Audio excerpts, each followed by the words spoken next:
Hello student, myself Brigeshwari Devangan, guest lecturer Department of Commerce, government GSG PG college Balod. मेरा subject है marketing research, इसमें unit 3 और मेरा topic है sales and market research, बिक्री और बाजार शोध। तो प्रारंभ में ही यह विशिष्ट तौर पर जोर दिया जाना चाहिए कि जब तक मुख्य मैनेजर और उसके महत्वपूर्ण विभाग मुख्य भविष्यवाणी हेतु पूर्ण सहमति प्रकट नहीं करते हैं तब तक उन्हें बहुत कम कामयाबी प्राप्त होगी। वास्तव में मुख्य मैनेजर द्वारा यदि संभव हो तो भविष्यवाणियों के निर्गम से पूर्व अंतिम सहमति प्रदान करनी चाहिए। सहमति के लिए आवश्यकता भविष्यवाणी प्रोग्राम को पूर्ण रूप से एक व्यक्तित्व के साथ नहीं पहचाना जाना चाहिए।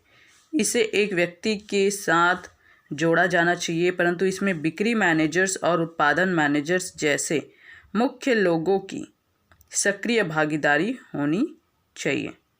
यहाँ सहमति महत्वपूर्ण है क्योंकि यदि जो लोग व्यापार का प्रबंध करते हैं वे यदि भविष्यवाणी को ध्यानपूर्वक नहीं लेते तो उनका वास्तविक मूल्य कुछ भी नहीं होगा। बाजारीकरण शोध मैनेजर के लिए अच्छी योजना वह है जो आर्थिक, औद्योगिक और कंपनी वातावरण का विश्लेषण करती है और फिर बिक्री तथा उत्पादन प्रत्येक विभाग के प्रतिनिधि के साथ कॉन्फ्रेंस करती है। इस प्रकार की 3 व्यक्ति कॉन्फ्रेंस प्रत्येक उत्पाद लाइन के लिए की जा सकती हैं। इन कॉन्फ्रेंस के नतीजों को एक भविष्यवाणी प्रपत्र पर उल्लेखित करके बातचीत और सहमति के लिए उच्च बाजारीकरण डायरेक्टर के सामने रखा जाता है। फिर बाजारीकरण डायरेक्टर और उसके बाजारीकरण शोध मैनेजर को मुख्य मैनेजर से अंतिम सहमति के लिए मिलना चाहिए। संभव तौर पर एक कंपनी में खड़ी डायरेक्टर के साथ एक ऐसी विधि पेचीदा लोगों की सहमति को इकट्ठा करती है। अधिकृत भविष्यवाणी बिक्री के लिए केवल एक अधिकृत भविष्यवाणी होनी चाहिए, क्योंकि यदि विभिन्न विभाग अपनी अपनी भविष्यवाणी करते हैं और वह अधिकृत भविष्यवाणी से मेल नहीं खाता तो यह न केवल सह संबंधों में कमी पाई जाएगी बल्कि प्रबंधकीय शोरगुल उत्पन्न हो सकता है। यदि पुनः भविष्यवाणी की आवश्यकता हो तो पुनः भविष्यवाणी की एक विधि तैयार करनी चाहिए जो कि संस्थान के लिए सभी समयों पर अधिकृत योजना बनाने की विधि होनी चाहिए और इसके लिए मुख्य मैनेजर के पास मुख्य अधिकार होना चाहिए। बाजार मांग, बाजार उत्पादन बिक्री भविष्यवाणी बाजार मांग पर आधारित होनी चाहिए, परंतु इसमें एक अपवाद यह है कि जब व्यापार पूर्ण क्षमता की अवस्थाओं में एक निश्चित क्षमता पर कार्य करता है तो बिक्री भविष्यवाणी एवं क्षमता उत्पादन देशों का प्रपत्रीकरण बन जाता है। परंतु साधारण अवस्थाओं के अंतर्गत, जिसे हम साधारण तौर पर अंतराल समय कहते हैं, व्यापार पूर्ण क्षमता से कम पर क्रिया करता है। ऐसे इसलिए होता है कि अमेरिकन कंपनियां लचीलेपन और उन्नति के दृष्टिकोण से आवश्यकता से अधिक क्षमता तैयार करती हैं। जब फर्म क्षमता से कम पर कार्य करती है तो बाजार मांग को निरंतर तौर पर एक बिक्री भविष्यवाणी के रूप में मापना चाहिए और इस भविष्यवाणी को निर्णय हेतु निर्देश करने वाले एकल प्रपत्र के रूप में प्रतिनिधित्व करना चाहिए। अब देखिए, बाजार मांग माप क्या है। ठीक है, बाजार की जो मांग माप क्या है, तो इसमें जो है क्षेत्रीय और उपभोक्ता अनुसार एक कंपनी के उत्पाद अथवा सेवा के भविष्य की मांग का अनुमान लगाने के कार्य को बाजार मांग माप के रूप में जाना जाता है। देखिए, बाजार मांग क्या है, तो बाजार मांग माप क्या है। क्षेत्रीय और उपभोक्ता अनुसार एक कंपनी के उत्पाद अथवा सेवा के भविष्य की मांग का अनुमान लगाने का कार्य बाजार मांग के रूप में जाना जाता है। ठीक है, अब जो है इसमें बाजारीकरण में भविष्यवाणी करने से क्या तात्पर्य है, तो देखिए, वास्तविक जो है जानकारी वाले तथ्यों से प्रभाव को ज्ञात करते हुए भविष्य हेतु छानबीन करने की भविष्यवाणी एक विधिवत कोशिश है। भविष्यवाणी एक समय के दौरान एक बाजार स्थान पर मांग हेतु अनुमान लगाने की एक कला है। कुछ भविष्यवाणियाँ थोड़े समय के लिए होती है, अर्थात 1 वर्ष के लिए, और कुछ लंबे समय काल के लिए, अर्थात 5 वर्षों के लिए। वास्तविक समय जिसके लिए भविष्यवाणी की जाती है वह उत्पाद बाजार विशेषताओं पर निर्भर करती हुई प्रत्येक कंपनी हेतु विभिन्नता रखती है। साधारण तौर पर जितने अधिक लंबे समय काल के लिए भविष्यवाणी होगी उतनी ही अधिक अच्छी उसकी किस्म होगी, और जितनी थोड़े समय के लिए होगी उतनी मात्रा में अच्छी होगी। तो इस प्रकार जो है बिक्री का जो है निर्धारित करने वाले जो मांग होता है ना, उत्पाद की जो बिक्री निर्धारित करती है।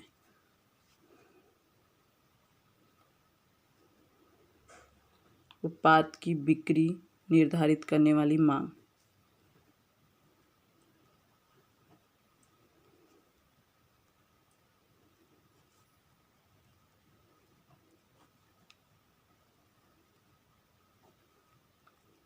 है ना। तो उत्पाद की बिक्री आवश्यकता उत्पाद के मूल्य, मांग, पूर्ति और उपलब्ध खरीद शक्ति इत्यादि जैसे तत्वों पर निर्भर करती है। यह तत्व मुख्य तौर पर कुछ सीमा तक उत्पादों के प्रकार पर निर्भर करते हैं। तो 2 types of product.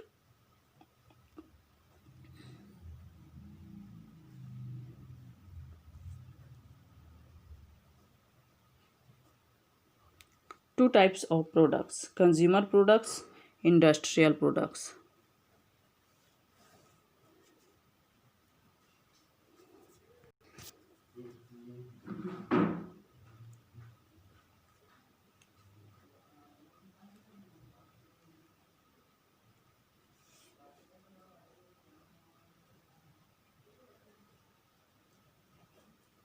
Industrial products.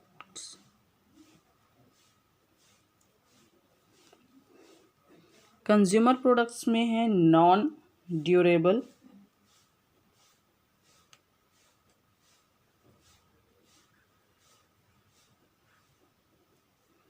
Durable.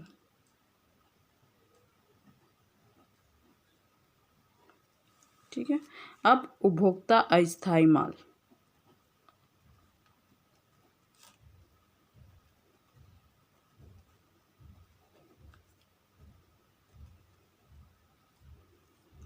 तो देखिए, संबंधित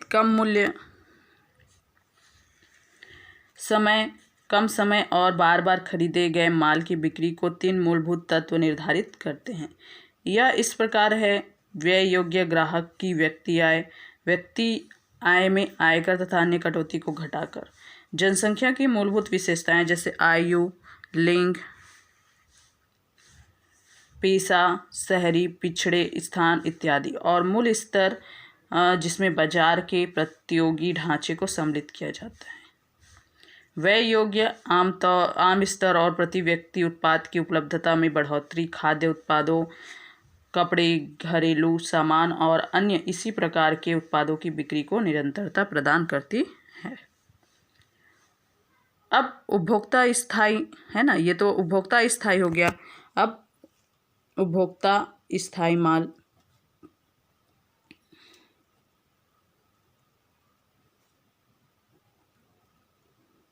उपभोक्ता स्थायी माल में जो है ड्यूरेबल जो गुड्स होता है, यह माल लंबा समय काल रखता है और साधारण तौर पर बचत में से खरीदा जाता है। इनकी खरीद बारंबारता घर के मालिक द्वारा जीवन काल में केवल 1 अथवा 2 बार की जाती है। इस प्रकार के उत्पादों को निम्नलिखित प्रभावित करती है, जैसे लोगों के स्तर की स्वैच्छिक आय, व्यय योग्य आय, मूलभूत आवश्यकताओं, ऋण, अदायगी, बीमा किस्त इत्यादि घटाकर। बी, स्कूटर्स और अन्य गाड़ियों के उत्पादों के प्रयोग हेतु पक्की सड़कें, रेडियो और टीवी हेतु आकाशवाणी स्टेशंस और वाहक केंद्र और रेफ्रिजरेटर, एयर कंडीशनर्स तथा अन्य बिजली प्रयोग किए जाने वाले साधनों की सुविधाओं को की सहायता हेतु समस्त ढांचों की उपलब्धता होती है। मरम्मत पुर्जों की घरों के पास उपलब्धता उपभोक्ता स्थायी माल की बिक्री को बढ़ाने में सहायता करती है। सी, मूल्य उधार और किराया खरीद सुविधाओं की उपलब्धता और डी घरों का जीवन तरीका और आयु की भूमिका, ओहदा एवं इसमें सम्मान। नेक्स्ट है औद्योगिक माल।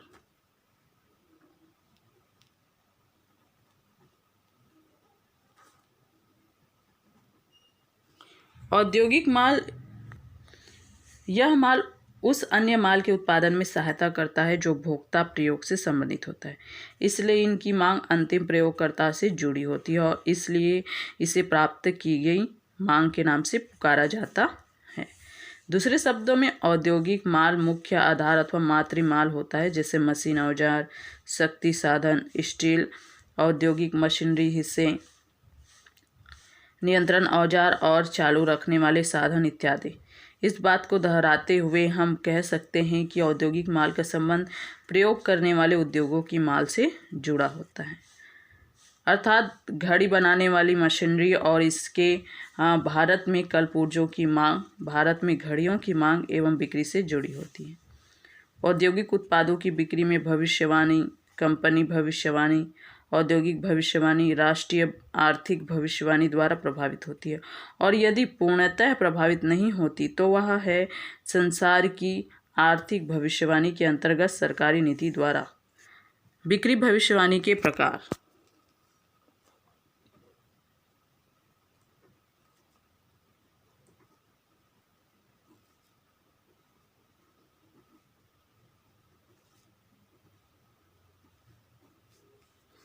बिक्री भविष्यवाणी के प्रकार। तो देखिए, बिक्री भविष्यवाणी व्यापार संस्थान के बाहर धन अथवा इकाइयों के रूप में एक विशिष्ट भावी समय के लिए चुनी हुई एक बाजारीकरण योजना के अंतर्गत और विद्यमान आर्थिक और बाजारीकरण वातावरण शक्तियों के अंतर्गत वास्तविक बिक्री के केवल अनुमान को संदर्भित करती है, जैसे sales forecasting types.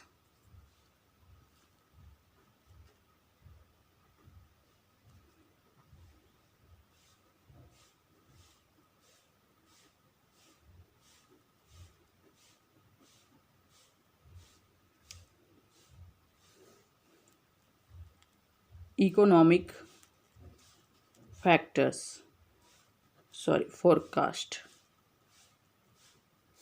Industry forecast,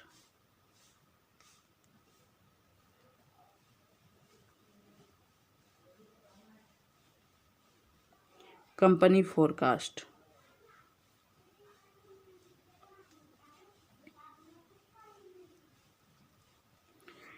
तो सबसे पहला है आर्थिक भविष्यवाणी, है ना, मतलब पूर्वानुमान।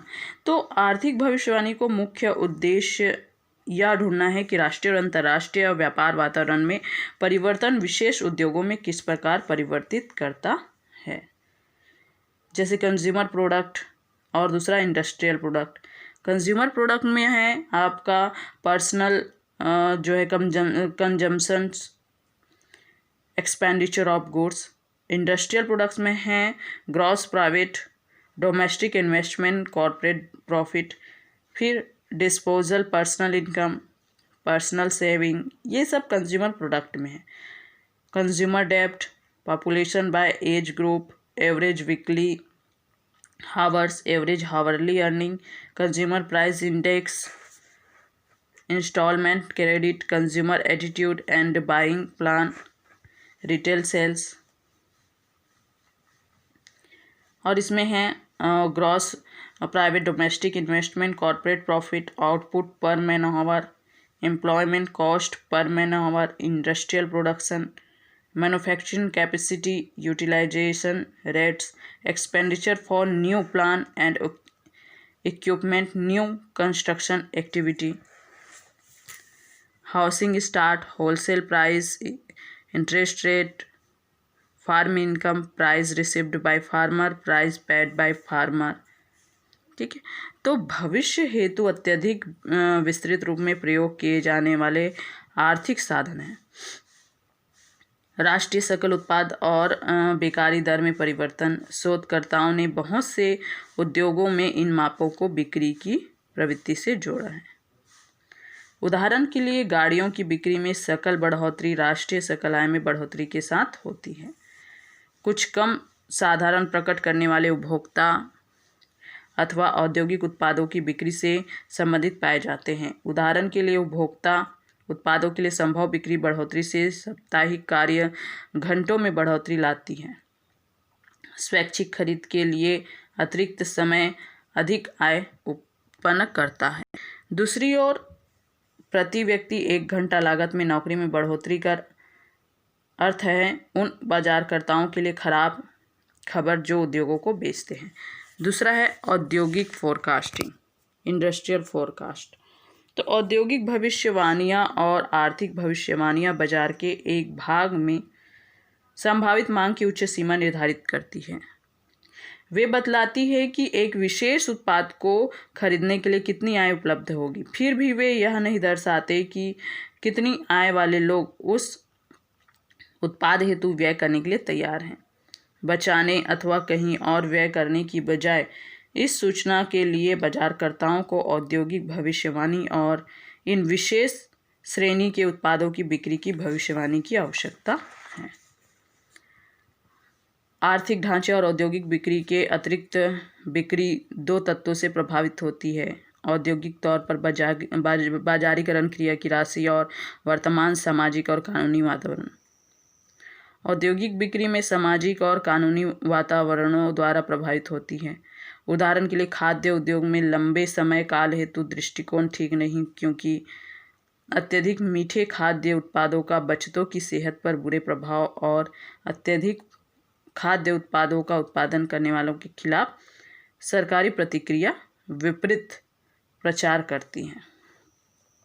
कंपनी बिक्री भविष्यवाणियाँ एक आर्थिक भविष्यवाणी खरीद के लिए उपलब्ध आय पर एक निश्चित सीमा तय करने की कोशिश करती है, और एक औद्योगिक भविष्यवाणी यह अनुमान लगाती है कि एक विशिष्ट उत्पाद के चाहने वाले कितना खरीदने को तैयार है। परंतु एक बिक्री भविष्यवाणी में यह निर्धारित करने की आवश्यकता है कि एक कंपनी कितने बाजार को काबू में लाना चाहता है। आपको याद दिलाया जाता है कि इस बात का उल्लेख फर्म बाजार भाग रूप में कर चुके हैं। तो sale forecast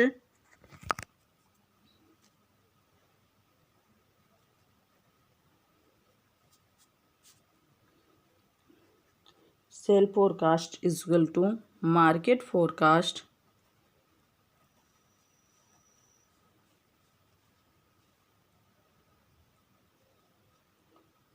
into market share।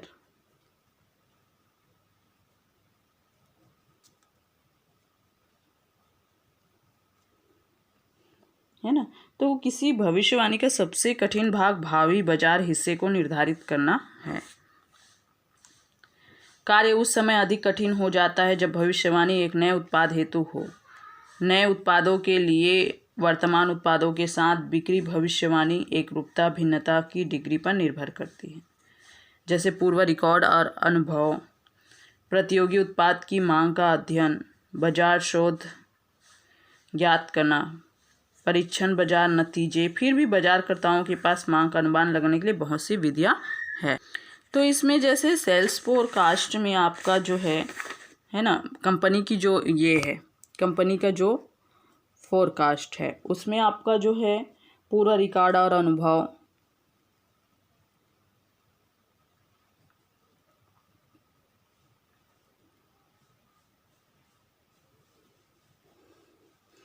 फिर है प्रतियोगी उत्पादों की मांग का अध्ययन,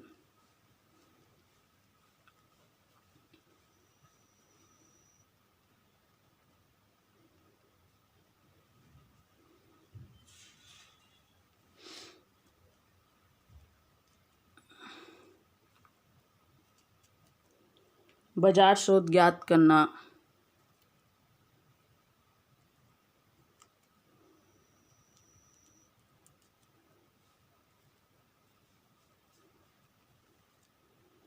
परीक्षण बाजार नतीजे,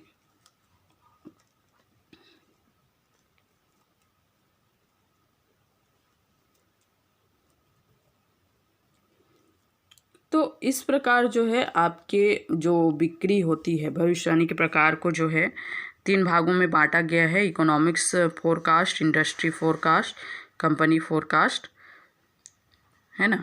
तो इसमें जो है आर्थिक जो भविष्यवाणी है या पूर्वानुमान है, फिर औद्योगिक जो पूर्वानुमान है, फिर कंपनी का पूर्वानुमान। Thank you.